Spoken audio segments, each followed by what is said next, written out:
a WikiVidi documentaries production. Don't forget to like and subscribe. Enjoy. Spotify. Spotify is a music, podcast, and video streaming service that was officially launched on the 7th of October 2008.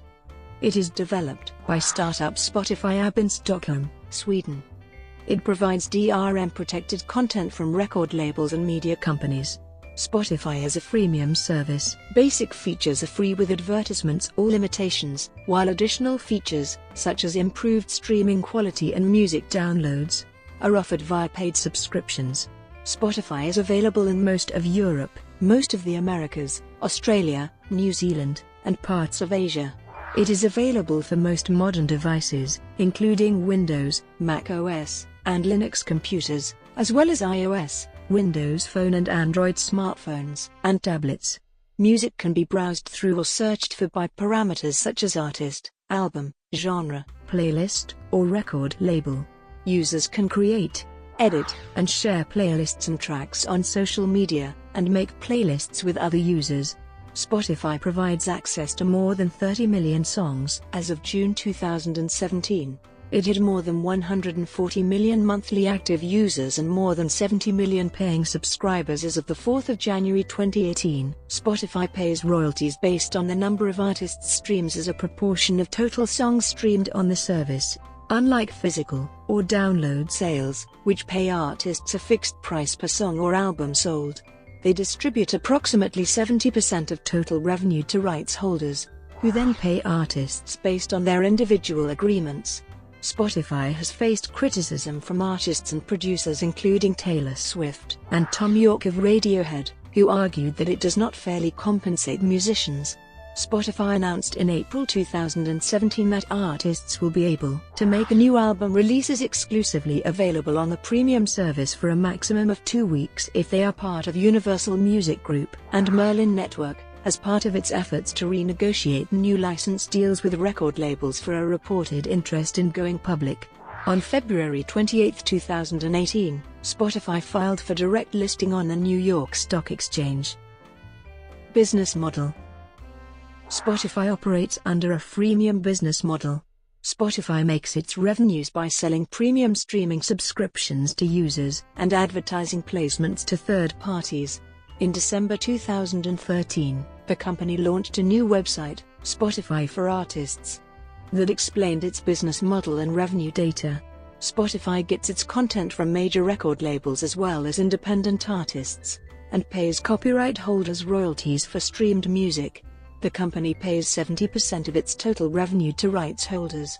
Spotify for Artists states that the company does not have a fixed per-play rate, instead considers factors such as the user's home country and the individual artist's royalty rate.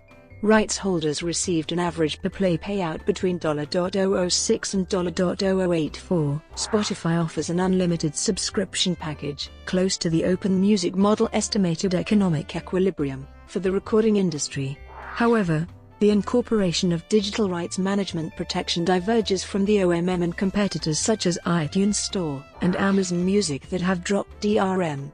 Spotify encourages people to pay for music, with subscriptions as its main revenue source. The subscription removes advertisements and limits, and increases song bitrates to 320 kilobits per second. The Spotify for Artists website claims that a Spotify premium customer spends 1.6x more per year compared to the average spending of a U.S.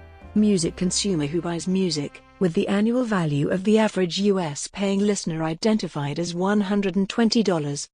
The website also claims that a Spotify customer is 1.6x more financially valuable than the average adult non-Spotify U.S. music consumer. Additionally, the website also includes a section entitled, Spotify's Impact on Piracy, as a response to the criticisms against the company regarding the exploitation of musicians. Spotify states that it has proven the theory given a free and legal alternative, people will pirate less, and uses Sweden, Norway, Denmark, the United States, Netherlands and the United Kingdom to provide evidence. For example, in Norway, the figure of 1.2 billion unauthorized song downloads in 2008 is compared to a figure of 210 million from 2012. BBC Music Week editor Tim Ingham wrote, "Unlike buying a CD or download, streaming is not a one-off payment. Hundreds of millions of streams of tracks are happening each and every day, which quickly multiplies the potential revenues on offer and is a constant long-term source of income for artists." Accounts and subscriptions. As of June 2016, the 3 Spotify subscription types, all offering unlimited listening time, are: in March 2014, Spotify introduced a new discounted premium subscription tier for active students. Students in the United States enrolled in a university can pay half price for a premium subscription. In April 2017, the students' offer was expanded to 33 more countries. Spotify introduced its family subscription in October 2014, connecting up to 5 family members for a shared premium subscription. Spotify Family was upgraded in May 2016, letting up to 6 people share a subscription and reducing the price. Monetization. In 2007, just after launch, the company made a loss of 31.8 million Swedish krona. In October 2010, Wired reported that Spotify was making more money for labels in Sweden than any other retailer, online or off. Years after growth and expansion, a November 2012 report suggested strong momentum for the company. In 2011, it reported a near $60 million net loss from revenue of $244 million. While it was expected to generate a net loss of $40 million from revenue of $500 million in 2012. Another income source was music purchases from within the app, but this was removed in January 2013. In May 2016, Spotify announced sponsored playlists, a monetization opportunity in which brands are able to specify the audiences they have in mind, with Spotify matching the marketer with suitable music in a playlist. In September 2016, Spotify announced that it had paid a total of over $5 billion to the music industry. In June 2017, as part of renegotiated licenses with Universal Music Group and Merlin Network, Spotify's financial filings revealed its agreement to pay more than $2 billion in minimum payments over the next 2 years. Spotify is not yet a profitable company. Funding. In February 2010, Spotify received a small investment from Founders Fund, where board member Sean Parker was recruited to assist Spotify in winning the labels over in the world's largest music market. In June 2011, Spotify secured $100 million of funding, and planned to use this to support its US launch. The new round of funding valued the company at $1 billion. A Goldman Sachs-led round of funding closed in November 2012, raising around $100 million at a $3 billion valuation. In April 2015, Spotify began another round of fundraising, with a report from the Wall Street Journal stating it was seeking a $400 million, which would value the company at $8.4 billion. The financing was closed in June 2015, with Spotify raising $526 million, at a value of $8.53 billion. In January 2016, Spotify raised another $500 million through convertible bonds. In March 2016, Spotify raised $1 billion in financing by debt plus a discount of 20% on shares once the initial public offering of shares takes place. The company was, according to TechCrunch, planning to launch on the stock market in 2017, but is instead planning on doing the IPO in 2018 in order to build up a better balance sheet and work on shifting its business model to improve its margins. Downloads. Starting in March 2009, Spotify offered music downloads in the United Kingdom, France, and Spain. Users could purchase each track from Spotify, which partnered with 7 Digital to incorporate the feature. However, the ability to purchase and download music tracks via the app was removed on the 4th of January 2013. Spotify for Artists. In November 2015, Spotify introduced a Fan Insights panel in limited beta form, letting artists and managers access data on monthly listeners, geographical data, demographic information, music preferences and more. In April 2017, the The panel was upgraded to Live Beta status, renamed as Spotify for Artists, and opening up to all artists and managers. Additional features include the ability to get verified status with a blue check mark on an artist's profile, receiving artist support from Spotify, and customizing the profile page with photos, and promoting a certain song as their pick. Industry initiatives. In June 2017, Variety reported that Spotify would announce Secret Genius, a new initiative aimed at highlighting songwriters and producers, and the effect those people have to the music industry and the artists' careers.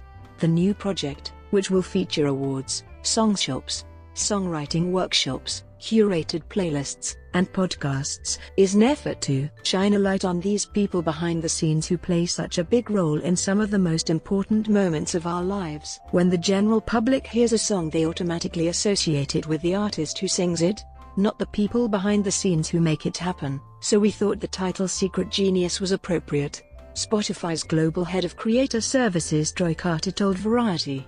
The first awards ceremony will take place in late 2017, and is intended to honor the top songwriters, producers and publishers in the industry as well as up-and-coming talent.